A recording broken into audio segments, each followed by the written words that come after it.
ہم لوگوں نے جشن عید میلاد نبی کے ساتھ ساتھ میں خرقہ خلافت کا بھی انتظام کیا ہوا ہے کہ کچھ لوگوں کو خلافت بھی عطا کی جائے گی۔ یہ سرکار دو عالم صلی اللہ تعالی وسلم کا طریقہ کار ہے کہ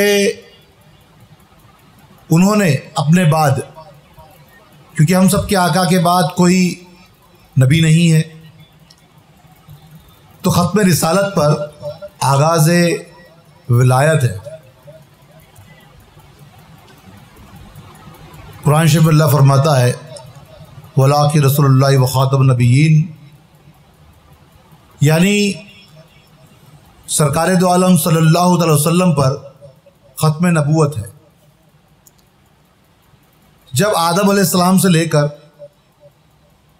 ہمارے پیارے نبی تک جتنے کم و بیش 1,24,000 پیغمبر آئے، ان کا آنے کا مقصد ہے کہ وہ دنیا میں جو انسان ہے ان کی رہبری کرے۔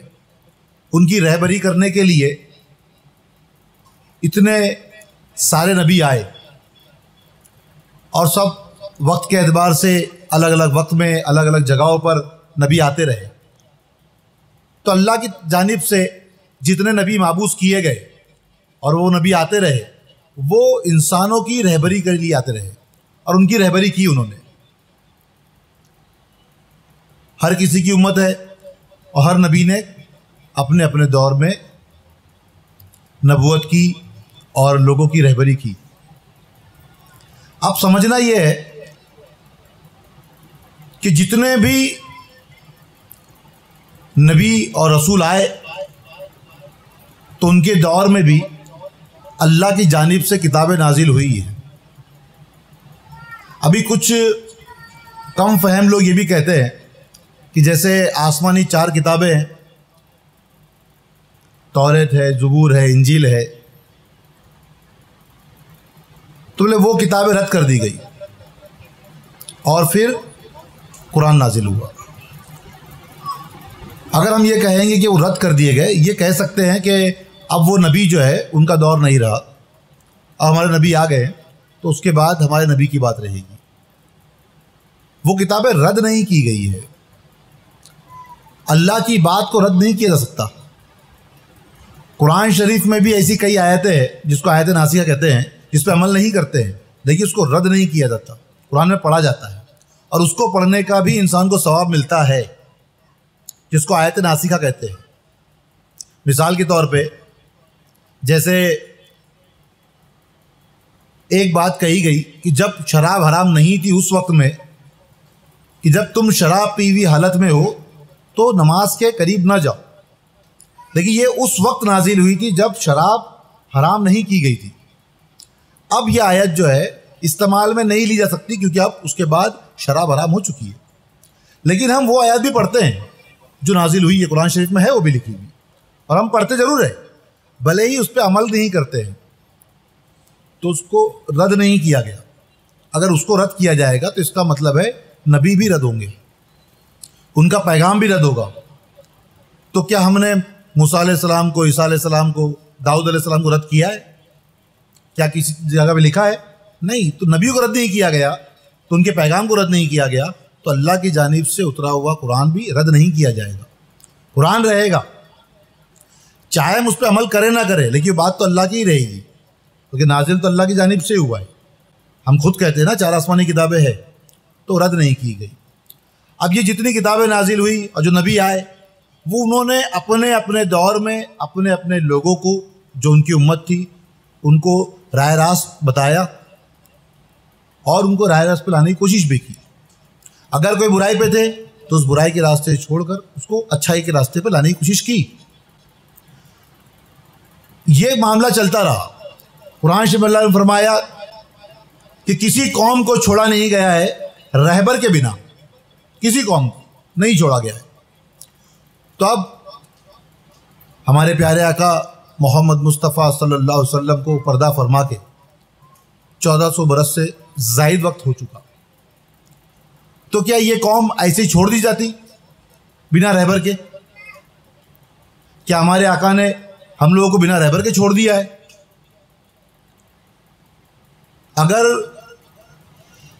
ہم سے پہلے قوم جتنے انسان تھے وہ بنا رہبر کے نہیں رہ سکتے تھے، ان کے لیے کچھ وقتوں میں نبی آتے رہے اور رہبری کرتے رہے، راہ راست بتاتے رہے، تو اب ہمارے نبی تو آخری نبی ہے، ان کے بعد کوئی نبی آنے نہیں والے، تو کیا پھر اس قوم کو چھوڑ دیا گیا ہے بے سہارا؟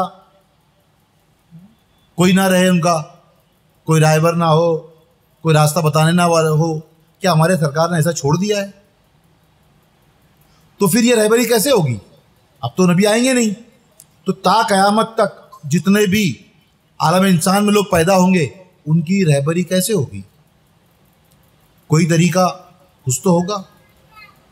اس طریقے کو سمجھنے کے لیے ایک واقعہ بیان کرتے ہیں تاکہ اس سے آسانی سمجھ میں آئے گا۔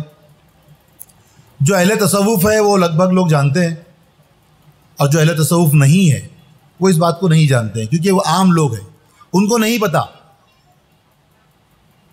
کہ اس دین میں بنا رہبری کسی کو چھوڑا نہیں گیا۔ قرآن شریف میں اللہ نے فرمایا یا ایھا الذین آمنوا اتقوا اللہ وابتغوا الیہ الوسیلۃ وجاہدوا فی سبیلہ لعلکم تفلحون، اے ایمان والو اللہ سے ڈرو اور اللہ کی راہ میں وسیلہ تلاش کرو،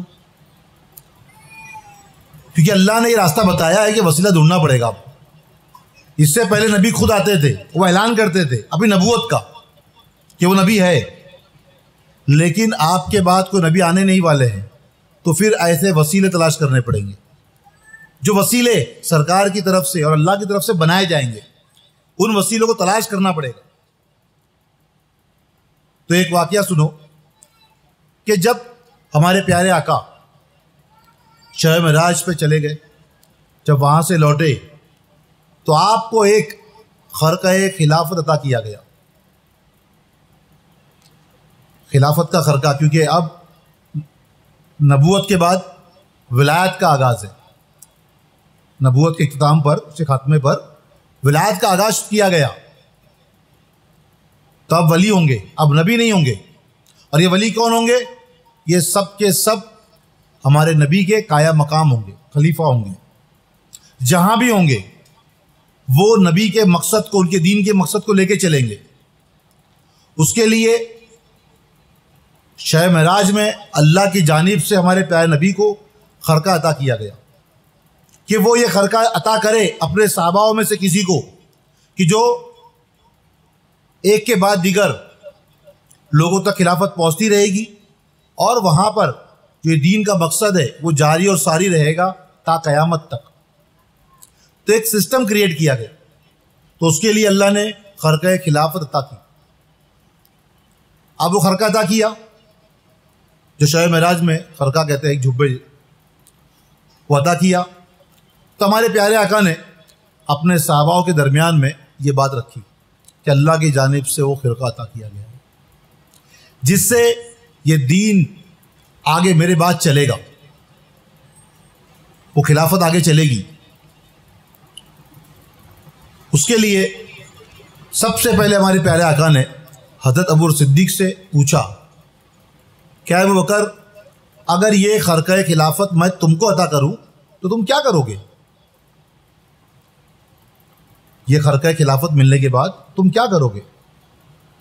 تو آپ نے عرض کیا کہ یا رسول اللہ، اگر یہ خرقہ خلافت مجھ کو عطا کیا جائے تو میں صداقت کروں گا،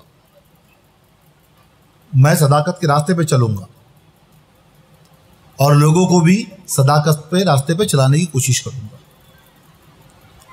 پھر سرکار نے ہمارے حضرت عمر فاروق رضی اللہ عنہ سے پوچھا کہ اے عمر، اگر تم کو یہ خرقہ خلافت عطا کیا جائے تو تم کیا کرو گے؟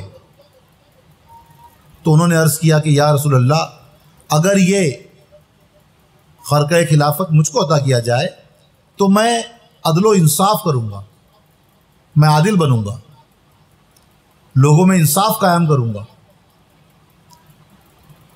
پھر سرکار نے حضرت عثمان غنی رضی اللہ عنہ سے پوچھا کہ اے عثمان، اگر یہ خرقہ خلافت میں تم کو عطا کروں تو تم کیا کرو گے؟ تو انہوں نے عرض کیا کہ یا رسول اللہ صلی اللہ علیہ وسلم، اگر یہ خرقہ خلافت مجھ کو عطا کی جائے تو میں سخاوت کروں گا. پھر سرکار نے ہمارے ہم سب کے مولا علی مشتغصہ کرم اللہ وجہ کریم سے پوچھا کہ علی اگر یہ خرقہ خلافت تم کو عطا کیا جائے تو تم کیا کرو گے؟ تو ہم سب کے مولا علی مولا نے بڑا پیارا جواب دیا کہ میں تم پردہ پوشی کروں گا، میں پردہ پوشی کروں گا. ہمارے پیارے آقا ہر حال میں ایک ہی دعا کرتے رہے کہ اے رب میرے امت کو بخش دے. ایک ہی خیال رہا ہم امتیوں کے لیے کہ رب لی حبلی امتی، اے رب میری امت کو بخش دے. ہر حال میں یہ گمان رہا، یہ خیال رہا، اور اللہ کی بارگاہ میں ہمیشہ دعا کرتے رہے اس امت کی خاطر. اور جب مولا علی سے پوچھا گیا تو مولا علی نے عرض کیا کہ یا رسول اللہ میں پردہ پوشی کروں گا. پردہ پوشی کسے کہتے ہیں؟ پردہ پوشی کا مطلب ہوتا ہے کہ کسی چیز کو چھپانا. یعنی میں اس امت کی برائیوں کو، گناہوں کو، ہر چیز کو چھپاؤں گا. میں لوگوں میں ظاہر نہیں کروں گا کہ ایک ایسا انسان ہے. پھر کسی کو صادق بنانے کے لیے ثابت کرنا پڑے گا یہ جھوٹا ہے، کسی کو عادل بنانے کے لیے ثابت کرنا پڑے گا کہ نا انصاف ہے. یہ سخاوت کرنے کے لیے یہ ثابت کرنا پڑے گا کہ لوگ کنگال ہے. یعنی ہم کو اگر اپنے آپ کو سچا ثابت کرنا ہو تو کسی کو جھوٹا ثابت بھی کرنا پڑے گا. یہ تمام باتیں جو ہے رد کر دی گئی، اور ایک بات پر یہ بات آئی کہ پردہ پوشی کی. تو ہمارے نبی نے فرمایا کہ مجھ کو اللہ کی طرف سے یہی حکم ہوا تھا کہ جو یہ جواب دے دے اس کو یہ خرقہ خلافت عطا کیا جائے. یعنی خرقہ خلافت عطا ہونے کے لیے مین اصل چیز کیا بتائی گئی کہ وہ ہے پردہ پوشی. تو پھر وہ خرقہ خلافت جو ہے وہ مولا علی کائنات کو عطا کیا گیا. اور جب وہ خرقہ خلافت ان کو عطا ہوئی اس کے بعد ولایت کا آغاز ہوا. ولایت کے معنی کیا ہے؟ ولی کے معنی کیا ہے؟ تو ولی کے ایک عام معنی ہے دوست. ولی کے عام معنی میں آتا ہے کہ یہ دوست ہے، لیکن بات سمجھو کہ صرف اور صرف ولی کے معنی دوست نہیں ہوتے ہیں. ولی کے معنی قائم مقام بھی ہوتے ہیں. خلیفہ کے معنی بھی قائم مقام ہوتے ہیں، نائب ہوتے ہیں. اب خلیفہ کہتے کس کو ہے؟ قائم مقام کو ہم نے کہا کہ بھئی یہ خلیفہ ہے، قائم مقام ہے. اس کو سمجھنا ہوتا ہے. ہر انسان کو یہ بات سمجھ میں نہیں آتی ہے. لوگ ولی کہہ دیتے ہیں، بھئی خلیفہ ایسا کہہ دیتے ہیں، لیکن خلیفہ اور ولی کے معنی کیا ہوتے ہیں جب تک وہ سمجھ میں نہیں آئے گا تو انسان اس کی اہمیت کو نہیں سمجھ پائے گا کہ یہ خلافت ہے کیا چیز. جو نبوت کے خاتمے کے بعد اللہ نے اتنی بڑی ذمہ داری ایسے لوگوں کو دی ہے کہ دنیا میں ہی چنے جائیں گے. ان کو پہلے سے چن کر نہیں لایا جائے گا. نبی پہلے سے چنے ہوئے ہیں جو اللہ کی جانب سے چن لیے گئے اور وہ محبوس کیے گئے اپنے اپنے وقت پر دنیا میں ظاہر کیے گئے اپنی اپنی امت کی رہبری کرنے کے لیے، انسانوں کی رہبری کرنے کے لیے. لیکن نبوت کے خاتمے کے بعد میں مولا علی کائنات کو وہ خلافت عطا ہوئی. مولا علی کائنات سے تمام سلسلے چلتے ہیں. 14 خانوات کہتے ہیں جس کو، 9 قادریہ، 5 چشتیہ، شاخیں چلتی ہے. تو جتنے بھی سلسلے ہیں وہ کہاں پہنچتے ہیں؟ وہ پہنچتے ہیں سب کے سب مولا علی تک، اور مولا علی سے اللہ تک، نبی تک، اور نبی سے پھر اللہ تک پہنچ جاتا ہے انسان. یہ ایک طریقہ رکھا گیا. سلسلے کے معنی ہے زنجیر. سلسلے کہتے ہیں کس کو ہے؟ سلسلے کے لفظی معنی ہوتے ہیں زنجیر کے، چین جو کڑی سے کڑی جڑی ہوتی ہے. یہ ایک سجر بنایا گیا، ایک ٹری بنایا گیا، ایک طریقہ بنایا گیا. اور اس طریقے کے اوپر چلنے کا حکم ہوا تو ایک کے بعد دیگر خلیفہ آتے رہے، اور جن کو ہم آج ولی کہتے ہیں، جو اس مقام پہ پہنچے، جنہوں نے لوگوں کی رہبری کی، ہر کسی کے مرشد ہیں،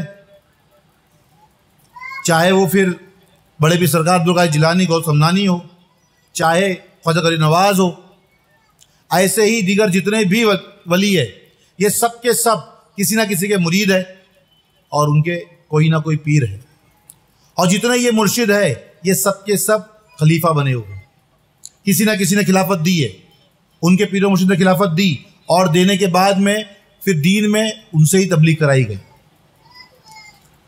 آج وہ مشن و طریقہ نہیں ہے۔ پہلے ہمارے سرکار کے دور میں صحابہ کرام پیغام لے کے جاتے تھے، الگ الگ جگہوں پر دین کا پیغام لے کے پہنچتے تھے۔ آپ کے بعد پھر جتنے ولی آئے وہ ایک کے بعد دیگر اپنے خلیفاؤں کو الگ الگ جگہ پر بھیجتے رہے۔ یہ مشن محمدی ہے، محمد صلی اللہ علیہ وسلم کی دین کا مشن ہے یہ، کہ جہاں پر ایک کے بعد دیگر خلیفہ بنائے گئے، نائب بنائے گئے، اور وہاں پر یہ بتایا گیا کہ یہ جو پیغام ہے کس کا ہے۔ اگر مولا علی پیغام دیں گے، دین کی بات کریں گے، وہ تمام دین کی بات جو ہوگی وہ محمد صلی اللہ علیہ وسلم کے دین ہوگا، اور ان کے بہاف پہ ہی بات ہو رہی ہے۔ جو وہ کہیں گے وہ نبی کا حکم مانا جائے گا۔ وہ قائم مقام جو ہوتا ہے بادشاہ کے غیر موجودگی میں ان کی جگہ پر جو بیٹھتا ہے اس کو قائم مقام کہتے ہیں، خلیفہ کہتے ہیں۔ تو جو مرتبہ ایک بادشاہ کا ہوتا ہے وہی مقام اس کے قائم مقام کا ہوتا ہے، اس کا بات، اس کی ویلیو، ہر چیز جو ہے وہی ہوتی ہے جو ایک بادشاہ کی ہوتی ہے۔ اگر آپ نے اس قائم مقام کی بات نہ مانی تو اس کا مطلب ہے کہ آپ نے ان کی بات نہیں مانی جو بادشاہ ہے۔ تو یہاں یہ بات سمجھ میں آتی ہے کہ جو قائم مقام ہوتا ہے وہ بادشاہ کی جگہ پر بادشاہت کرتا ہے۔ تو نبوت تو ختم ہو گئی، اس کے بعد میں مولا علی کائنات کو خلافت عطا کی گئی، خرقہ خلافت عطا کی گئی۔ اب خرقہ خلافت جب عطا کی گئی، کیونکہ عام لوگوں کو لگتا ہے کہ ایک خلافت ہوتی ہے جو خلفائے راشدین، جو دنیاوی خلافت ہے، دنیاوی حکومت ہوتی ہے۔ تو جس خلافت کی میعاد جو ہے وہ 30 سال بتائی گئی، 30 سال دور خلافت، جس میں کچھ برس جو ہے پہلے اسلام کے خلیفہ حضرت ابو بکر صدیق، دوسرے خلیفہ حضرت عمر فاروق، تیسرے خلیفہ حضرت عثمان غنی، اور چوتھے خلیفہ جو ہے وہ مولا علی کائنات تھے۔ اور اس کے بعد 6 مہینہ امام حسن کی خلافت رہی۔ اسلام میں یہ 30 سال دور خلافت، یہ خلفائے راشدین جو ہے یہ ظاہری بادشاہت کے، اسلامی حکومت کے 30 سال کی حکومت جو تھی، خلافتی حکم کی مملکت آ گئی، یعنی بادشاہت آ گئی۔ اس کے بعد، اس کے پہلے خلافت والا دور تھا۔ خلافت وہ ہوتا ہے جو لوگ چن کے لاتے ہیں، بادشاہ تو ہوتی کہ بادشاہ در بادشاہ ایک دوسرے کے بعد میں بادشاہ آتے ہیں۔ بادشاہ تھا، اس کا بیٹا بادشاہ ہوگا، یا پھر کوئی جیت کے بادشاہ بنے گا۔ لیکن خلافت وہ ہوتی ہے کہ جہاں لوگ چنتے ہیں اپنا بادشاہ، اپنا خلیفہ۔ وہ تھی خلافت جو اس کو کہتے ہیں خلفائے راشدین، جو یہ 4 خلیفہ ہم لوگ نام جانتے ہیں۔ لیکن یہ جو خلافت ہے، خرقہ خلافت، یہ دین کی خلافت ہے۔ یہاں اینڈ نہیں ہے۔ یا مولا علی کائنات پہلے خلیفہ تھے تو تا قیامت تک وہ پہلے خلیفہ رہیں گے دین کی خلافت میں، ان سے سلسلے چلتے ہیں۔ آج جتنے بھی سلسلوں کے اگر آپ سلسلے اٹھاؤ گے تو وہ لگ بھگ کہاں سے جائیں گے؟ وہ مولا علی سے ہوتے ہوئے سرکار تک پہنچیں گے۔ تو یہ جو چیز ہے یہ ہے خرقہ خلافت۔ یہ خرقہ خلافت کی بڑی اہمیت ہے۔ اس کی اہمیت کیوں ہے؟ یہ عام چیز نہیں ہے۔ جس کو خلافت ملتی ہے وہ کون سا کام کر رہا ہے، وہ کس کی خدمت کر رہا ہے؟ تو وہ دین محمدی کی خدمت کر رہا ہے۔ وہ خلافت کا مقصد کیا ہے؟ اپنی خدمت کرانا یا کرنا نہیں، اپنے لیے نہیں ہوتی ہے یہ۔ کیونکہ ہم نے اپنے بزرگوں سے سیکھا، مولا علی کائنات سے سیکھا، خواجہ غریب نواز سے سیکھا، بڑے پیر سرکار سے سیکھا، نظام الاولیاء ہو، تمام کی کتابیں پڑھو گے تو آپ کو سمجھ میں آئے گا کہ انہوں نے اپنی زندگیاں وقف کر دی دین محمدی کے لیے، اور اپنی زندگیوں کو گزارا انہوں نے سرکار کے طریقے پر۔ کوئی بھی خواہش اپنے لیے نہیں کی انہوں نے، کوئی مقصد ان کا اپنا نہیں تھا۔ ہاں، آپ کو آج دکھتے ہیں لوگ ایسے کہ جنہوں نے پیری مریدی کا نام خراب کیا ہوا ہے۔ دعا تعویذ کرنا یہ بابا گیری ہے، اس کا پیری مریدی سے کوئی لینا نہیں ہے، تصوف سے اس کا کوئی لینا نہیں ہے۔ کہیں کسی کتاب میں کسی بزرگ نے یہ نہیں لکھا ہے کہ اس کا تصوف سے کوئی حصہ ہے، لیکن لوگوں کو علم نہیں ہے تو لوگ سمجھتے ہیں کہ جو یہ دعا تعویذ کرتے ہیں یہ دعا تعویذ گنڈے کرنے والے پیر فقیر ہوتے ہیں۔ ایسا نہیں ہوتا ہے۔ ہاں، بزرگوں سے دعا کرائی جا سکتی ہے، سرکار سے بھی لوگوں نے دعا کرائی، لوگوں نے اپنے حق میں دعا کرائی۔ لوگ جاتے تھے، کچھ پریشانی میں ہوتے تو حضور کو بہار والے دعا کر دینا، اس میں کوئی برائی نہیں ہے۔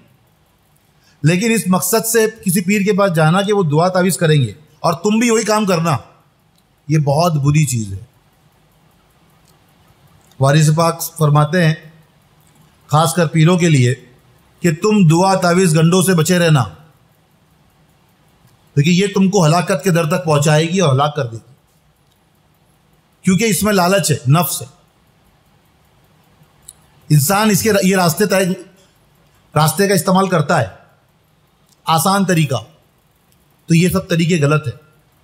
آپ حق بات پہنچاؤ، تمام علم آپ کے پاس ہونے چاہیے، آپ کو سیکھنا ہے اور پھر اس بات کو لوگوں تک پہنچانا ہے۔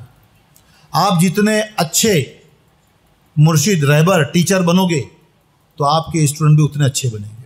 آپ اگر ویسے نہیں ہو تو پھر وہ لوگ بھی ایسے اچھے نہیں بنیں گے۔ خواجہ عثمان ہارون نے غریب نواز بنائے، غریب نواز رحمۃ اللہ علیہ نے باپ کتنے سارے بنا دیے، خواجہ قطب بختیار کاکی بنائے، ان کے بعد باپ فرید ہے، صابر پاک ہے، زاد اولیاء ہے، نسیم چراغ دہلوی ہے، خواجہ بدنا نواز ہے۔ تو یہ سمجھ میں آتا ہے کہ دیکھو یہ ولی کیا بنا رہے ہیں، ولی سے ولی بنا رہے ہیں۔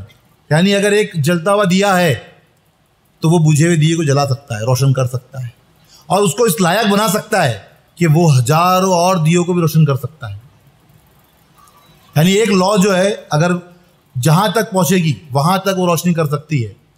تو خلافت کے معنی کیا ہے وہ سمجھ میں آیا کہ ہم کوئی پرسنل اپنے لیے نہیں ہوتی ہے، یہ سلسلے کے لیے اور سرکار کے دین کے لیے ہوتی ہے، اور اسی لیے یہ بار اٹھایا جاتا ہے۔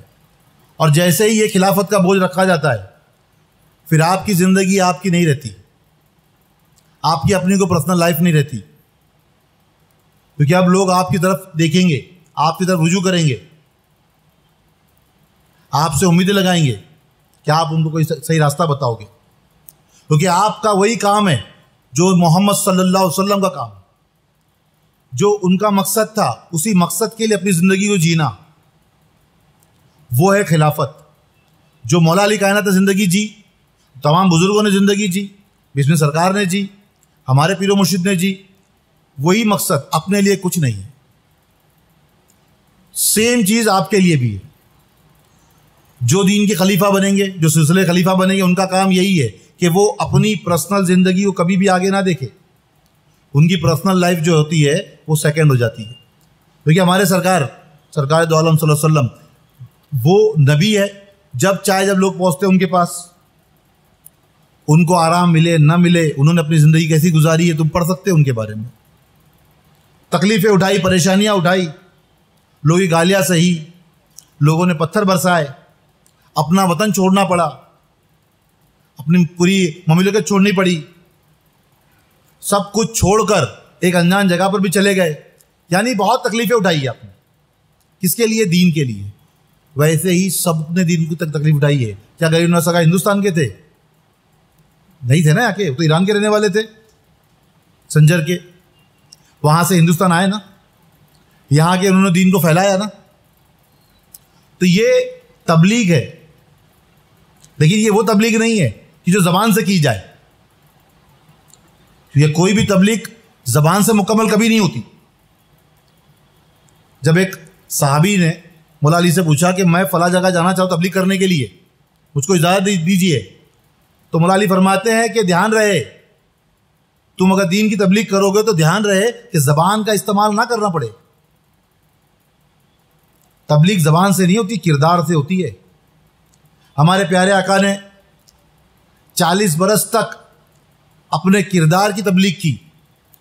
لوگوں نے دیکھا ان کو کہ وہ سچ بولتے ہیں, کبھی جھوٹ نہیں کہتے, وہ امانت کے امین ہیں, وہ امانت داری کرتے ہیں, وہ کبھی امانت میں خیانت نہیں کرتے, وہ لوگوں پر رحم کرتے ہیں. تو لوگوں کو دکھایا اپنا کردار. ہر انسان کہے گا کہ وہ سچے ہیں. اور آج ان کے وصال کے بعد ہم 1400-1500 سال بعد بھی ان کو یاد کرتے ہیں, ان سے محبت کرتے ہیں, جان سے زیادہ محبت کرتے ہیں, ان کی شان میں گستاخی برداشت نہیں کر سکتے. کیوں؟ ان کا کردار ہم کو سننے میں آتا ہے آج تک.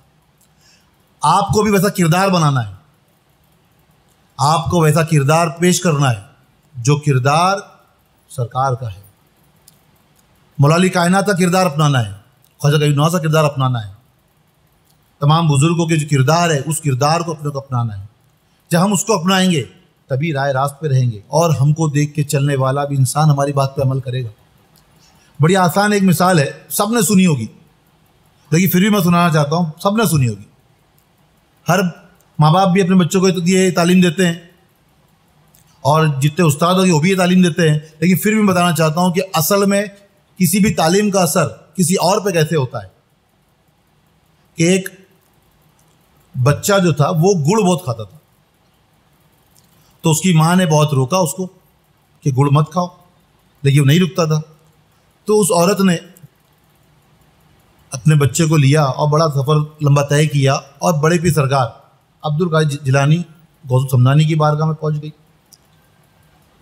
اور ان سے کہا کہ میرا بچہ بڑا یہ گڑ کھاتا ہے, اس کو منع کرتی ہوں لیکن رکتا نہیں ہے, تو آپ کچھ نصیحت کر دے. تو بڑے پیر سرکار نے کہا کہ اگلے ہفتے آنا, ایک ہفتے بعد پھر ہم کچھ کر دیں گے. وہ عورت بیچاری لمبا سفر طے کر کے, کیونکہ آج کے سفر نہیں ہے, پیدل چل کے آنا ہے, 2-4 گاؤں دور سے آنا ہے, وہ پھر آئی. پھر اس عورت نے کہا کہ حضور آپ نے کہا تھا کہ اگلے ہفتے آنا, تو کچھ نصیحت کر دیں گے تاکہ یہ گڑ کھانا چھوڑ دے, تو آپ کچھ نصیحت کر دے. تو بڑے پیر سرکار نے کہا کہ ابھی نہیں, اگلے ہفتے آنا. ایسے ہی 2-4 ہفتے نکال دیے, بار بار بلاتے رہے, اور وہ عورت اپنے بچوں کو لے کے آتی رہی. آخرکار 3-4 ہفتے بعد جب وہ عورت آئی اپنے بچوں کو لے کے آخری بار, تو آپ نے بلایا بچے کو قریب میں, اب بلا کر اس کو نصیحت کی کہ بیٹا گڑ کھانا بری بات ہے, تو آج سے گڑ کھانا چھوڑ دو. اب وہ جو عورت تھی وہ بہت پریشان ہو گئی کہ اتنی سی بات بولنی تھی, اتنی سی بات بولنے کے لیے مجھے اتنا ہفتہ, مطلب اتنی دور سے بلایا انہوں نے. دو ناراضگی دل میں لگی, ان کو برا لگا کہ ایسا کیوں کیا انہوں نے. تو اس عورت نے ان سے کہا کہ حضرت میں آپ کے پاس بڑی امید سے آئی تھی کہ آپ میرے بچوں کا جو ہے میٹھا کھانا چھڑوا دو گے, گڑ کھانا چھڑوا دو گے, اس لیے میں آپ کے پاس آتی رہی. اور آپ نے مجھے کہا کہ اگلے ہفتے آنا, اگلے ہفتے آنا, اگلے ہفتے آنا, اور 3-4 ہفتے مجھے اتنا لمبا سفر طے کر کے آنا پڑ رہا تھا, اور آپ نے جو ہے مجھے بچے کو بلا کر صرف اتنا ہی کہا کہ بیٹا میٹھا کھانا بری بات ہے. اور اتنی سی بات اگر بولنی تھی, اتنی سی بات, تو آپ پہلے دن ہی بول دیتے. اتنے دن کیوں آپ نے مطلب مجھے بلایا؟ تو بڑے پیر سرکار نے فرمایا کہ اس وقت میں بھی میٹھا کھاتا تھا, مجھے بھی گڑ کھانے کی عادت تھی. اگر میں اس کو خود میٹھا کھاتا اور اس کو نصیحت کرتا تو اس پہ اثر نہیں ہوتا. تو پہلے میں نے وہ میٹھا کھانا چھوڑا, تو وہ چھوڑنے میں مجھے 3-4 ہفتے لگ گئے. وہ 3-4 ہفتے مجھے چھوڑنے میں لگے, اور جب مجھے ایسا لگا کہ اب میں نے میٹھا کھانا چھوڑ دیا, گڑ کھانا چھوڑ دیا ہے, تب میں نے اس کو نصیحت کی تاکہ اس پہ اثر ہو. اگر میں وہ کام کرتا رہتا اور اس کو نصیحت کرتا تو اس کو اثر نہیں ہوتا. تو اب آپ کے سمجھ میں آیا ہوگا کہ ہر وہ بات کے لیے جو آپ کسی کو نصیحت کرنا چاہتے ہو, تو پہلے آپ کو خود عمل کرنا پڑے گا. ہمارے پیر و مرشد بیٹھے ہوئے ہیں, کسی کا انتظار ہے, کوئی آنے والا ہے, کوئی آنے والا, انتظار کر رہے ہیں. وقت ہو گیا, وقت سے زیادہ وقت بھی چلا گیا, لیکن وہ نہیں آئے. اب نہیں آئے ہیں تو ہمارے پیر و مرشد ہم بیٹھے ہوئے تھے, تو ہم سے نے کہا کہ اگر بیٹا تم کسی کو 1 بجے کا وقت دو اور 1 بجے پہنچ جاؤ تو وقت پابند ہو. تو ہم نے کہا جی حضور, اگر میں کسی کو 1 بجے کا وقت کا ٹائم دوں اور میں 1 بجے پہنچ جاؤں, یعنی میں وقت پابند ہوں. تو سرکار نے کہا کہ نہیں, تم وقت پابند نہیں ہو. تم وقت کے پابند تبھی ہو جب تم 1:45 بجے وہاں پہنچ جاؤ, یعنی وقت سے پہلے وہاں پہنچو تو تم وقت کے پابند ہو. ہماری کوشش ہمیشہ یہی رہتی ہے کہ ہم وقت سے پہلے پہنچے, کبھی لیٹ نہ ہو کہیں پر بھی. یہ ایک بات ہوتی ہے جس کو پکڑ کے چلنا ہوتا ہے. اسی کو کہتے ہیں کہ انسان کسی سے مطلب مرید ہوا ہے اور کسی کی بات پہ عمل کر رہا ہے. تو اپنی زندگی کو ایسا بناؤ کہ لوگ تم کو دیکھ کر سیکھے. کیونکہ ہمارے لیے سرکار دو عالم صلی اللہ علیہ وسلم کی زندگی جو ہے وہ ایک سیکھنے کی چیز ہے. ہم ان کی تعلیمات کو, ان کی کردار کو اپنی زندگی میں بسا لیں تو زندگی کامیاب ہے. مولا علی کائنات ہے, ان کی زندگی کو جی لیں, ان کی کردار کو جی لیں. امام حسن, امام حسین, تمام اہل بیت, صحابہ کرام, ان کی زندگیوں کو ہم اگر دیکھ لیں اور اس کو جیے تو ہماری زندگی کامیاب ہے. وہ کردار ہوتا ہے. اب اس کردار کو دکھائے گا کون؟ سناتے ہیں سب لوگ, سنانے سے کام نہیں چلتا, دکھانے سے کام چلتا ہے. غریب نواز نے دکھایا, بڑے بھی سرکار نے بھی کردار دکھایا, بابا فرید نے کردار دکھایا. کون سا کردار؟ جو ہمارے نبی کا کردار ہے, جو اہل بیت کا کردار ہے, وہ کردار دکھایا. ورنہ لوگوں کو پتہ کیسے چلے گا کہ ہمارے نبی کیسے تھے؟ وہ ہم کو دیکھ کر ہی سمجھیں گے کہ ہاں یہ ہے اصل نبی کے پیروکار, کہ ان کا کردار جو ہے وہ نبی کا کردار ہے. اگر تمہارا کردار بہترین سے بہترین ہے تو پھر لوگ سمجھیں گے کہ ہاں یہ نبی کا کردار ہے, یہ مسلمان ہے, اور لوگ ایمان لائیں گے. جو غریب نواز نے دکھایا اور 3 لاکھ سے زیادہ لوگوں کو ایمان میں لے کر آئے, بہت بڑا کام ہے. یہ کرداروں کو پیش کرنا ہے, یہ کردار کی تبلیغ ہے کہ لوگ آپ کے کردار کو دیکھ کر آپ سے محبت کر لیں اور رائے راست پہ آ جائے. یہاں جتنے بیٹھے ہیں ہم سمیت, ہم لوگ ایک عام انسان تھے. پیر و مرشد کے کردار کو دیکھا, اس کو اپنایا, تو پھر ہم کچھ سمجھنے لائق, کچھ کرنے لائق بنتے ہیں. تو اصل خلافت کیا ہے؟ کبھی بھی ناانصافی نہ کرنا, ہر حال میں سچ بولنا, ہر حال میں ہر کسی پہ رحم کرنا, کبھی بھی نفس کے جال میں نہیں پھنسنا ہے. کچھ بھی ہو جائے, آپ کسی بھی عالم میں رہو, آپ خاک ساری اپناتے رہو. خاک ساری بہت بڑی چیز ہے.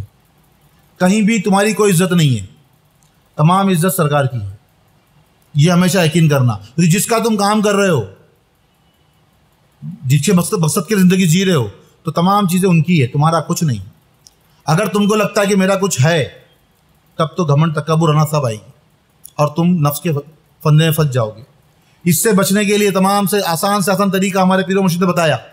سب سے آسان طریقہ کہ بیٹا جہاں تمہاری تعریف ہو وہاں ٹھہرو مت.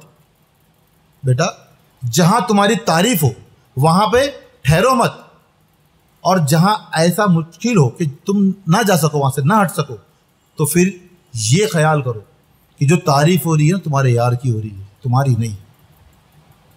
یہ یقین کرنا اپنے اندر.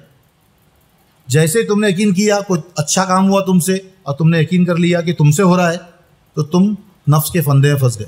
یہ بربادی شروع ہو گئی. یعنی بربادی کے راستے کو زیادہ الگ سے نہیں ہوتے ہیں. خواجہ بندہ نواز گیسو دراز فرماتے ہیں, نئے نئے جن کو خلافت ملی ان کے لیے خاص کر آپ فرماتے ہیں کہ جو نئی نئی خلافت ملتی ہے ان کو بڑا بچنا پڑتا ہے, اور بچ کے رہنا چاہیے. کیونکہ جب کوئی نہیں پوچھتا تھا, کوئی عزت نہیں کرتا تھا, اب خلافت مل گئی تو لوگ تم کو عزت دیں گے, تمہارے ہاتھ چومیں گے, تم کو ہمیشہ ہر جگہ پر کچھ بلندی بٹھائیں گے. تو تم کو بچنا ہے وہاں پر. ہمیشہ یہ خیال رکھنا ہے کہ یہ میں تو قائم مقام خلیفہ ہوں صرف, لیکن یہ سلطنت و بادشاہت میری نہیں ہے, یہ میرے یار کی ہے. تو ہمیشہ نفس سے بچے رہو گے. تو میں اس بات کو اس امید پہ ختم کروں گا سب سے پہلے کہ جتنے بھی لوگ آگے ہم سے آگے جو سلسلہ لے کے چلیں گے وہ بھی ہمارے بزرگوں کے طریقے پہ چل کر اور وہ بزرگوں کے طریقے پہ چل کے سب کو صحیح راستہ بتائیں گے. اپنے نفس کے فندے میں نہیں پھنسیں گے, اس سے بچیں گے سب سے پہلے, کیونکہ یہ چیز بہت بری ہے اور یہ ہوتا ہے. جتنا ایک مرید کو تکلیف نہیں رہتی, کیونکہ مرید تو پیر کے انڈر میں رہتا ہے نا, تو جو مرید ہے وہ پیر جو بچا لیتے ہیں ان کو, کہیں غلطی ہوگی وہ سنبھال لیں گے, پردہ پوشی کرنے کے لیے بیٹھے ہی ہے وہ, تو پردہ پوشی کریں گے, لیکن خلیفہ بچتے نہیں ہے اس سے, کیونکہ وہ آزاد ہو جاتے ہیں. پھر وہ جب اس جگہ پہنچ جاتے ہیں تو وہاں پھر ان پہ ڈائریکٹلی الزام رکھتے ہیں, اگر انہوں نے کچھ غلط کیا تو ان پہ انگلی اٹھے گی. تو اس بات کو سمجھنا اور ہمیشہ ہمیشہ ہماری باتوں کو جو بتایا ہے اس کو گارڈ باندھ کے رکھنا, کبھی بھی ناانصافی نہیں کرنا کسی کے ساتھ بھی, جو آگے آپ سے جڑنے والے لوگ ہوں گے ان سے بھی نہیں. کیونکہ سوچو, کیونکہ ایک سوال ہے جو ہم کو بھی کسی نے دیا, مطلب ہماری اہلیہ نے, جب ہم نے سوچا کچھ لوگوں کو خلافت دی جائے تو انہوں نے ہم کو ایک سوال دیا کہ تم اس کو خلافت دینا, اس کو تم یہ سوچو کہ نہ تم کسی کو پیر دے رہے ہو تو کیا یہ پیر کے لائق ہے, تم سوچ سمجھ کے دو. کیونکہ اصل تو یہی کہ تم جو بناؤ گے وہ بنا کے کسی اور کو دے رہے ہو, تم استعمال نہیں کرنے والے اس کو, وہ کوئی اور ان کو پیر ماننے والا ہے. تو اس بارے میں سوچو کہ کیا بنا رہے ہو, کس کو دے رہے ہو, کیا وہ اس لائق ہے کہ کل کو جب لوگ ان کو پیر مانیں گے تو کیا وہ اس لائق ہوں گے وہ. تو یہ بڑا مطلب سوال اپنے آپ میں بڑا معنی خیز سوال تھا کہ میں کیا دے رہا ہوں. اگر تم نے کچھ غلطی کی تو کل یہ مجھ پہ انگلی اٹھے گی کہ میں نے کیا دیا, تو یہ اس امت کو میں نے ہی دیا نا. ایسے لوگ, اب ہم لوگ ناز کرتے ہیں, رقص کرتے ہیں کس پہ, یہ خواجہ غریب نواز پہ.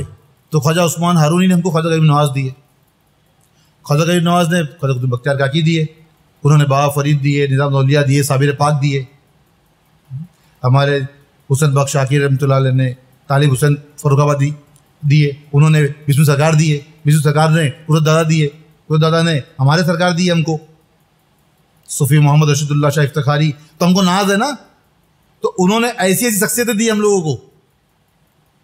تو ہم قوم کو کیا دے رہے ہیں, یہ بہت بڑا سوال ہے اپنے آپ میں.